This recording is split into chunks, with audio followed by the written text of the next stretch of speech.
तदपि च न जाने स्तुतिमहो। न चाह्वानं ध्यानं तदपि च न जाने स्तुतिकथाः। न जाने मुद्रास्ते तदपि च न जाने विलपनम्। परं जाने मातः त्वदनुसरणं क्लेशहरणम्। विधेरज्ञानेन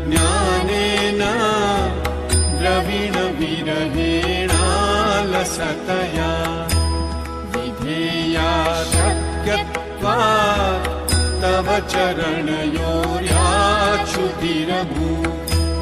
तदेतत्क्षन्तव्यम् जननि सकलोद्धारिणि शिवे।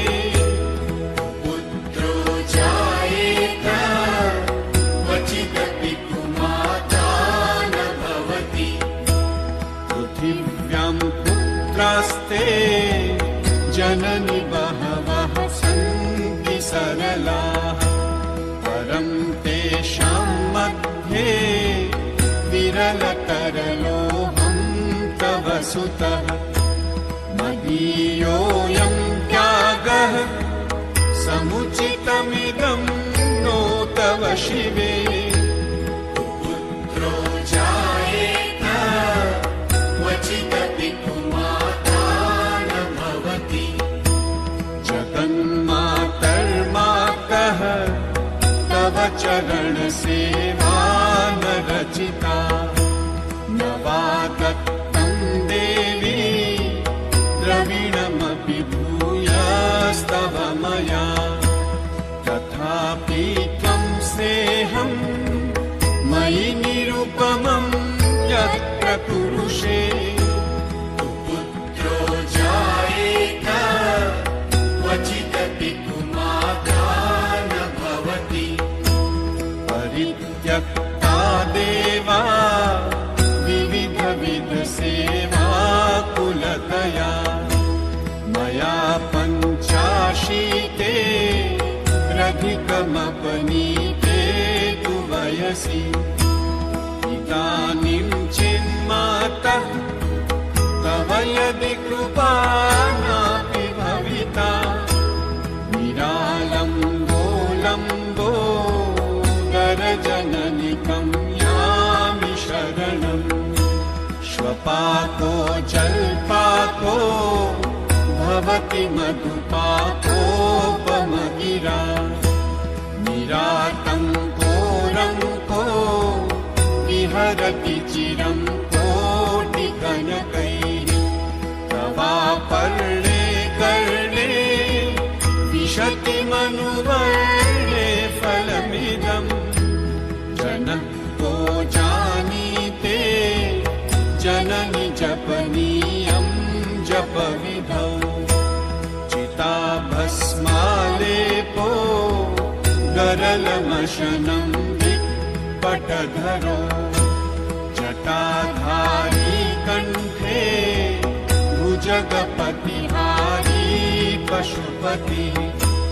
कपाली भूतेशो भजति जगदीशैकपदवीम्। भवानी तत्पाणी ग्रहणपरिपाटी फलमिदम्। न मोक्षस्याकाङ्क्षा भवविभववाञ्छापि च न मे। न विज्ञानापेक्षा शशिमुखि सुखेच्छापि न पुनः। अतस्त्वां संयाचे जननि जननं यातु मम वै। गुणानि रुद्राणि शिव शिव भवानीति जपतः।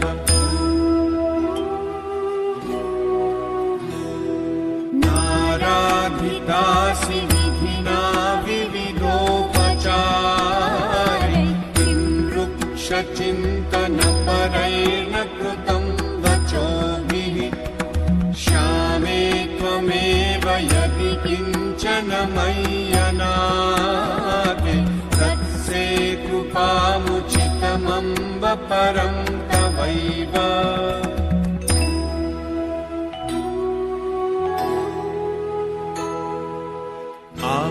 आपत्सुमग्नः स्मरणं त्वदीयं करोमि दुर्गे करुणालवेशि नैतच्छठत्वं मम भावयेथाः क्षुधार्तुषार्ता जननीं स्मरन्ति जगदम्ब विचित्रमत्र किं परिपूर्णा करुणास्ति चेन्मयी अपराध परम्परा परं न हि माता समुपेक्षते सुतम् मत्समः पातकी नास्ति पापग्नि त्वत्समानहि एवं ज्ञात्वा महादेवी यथा योग्यं तथा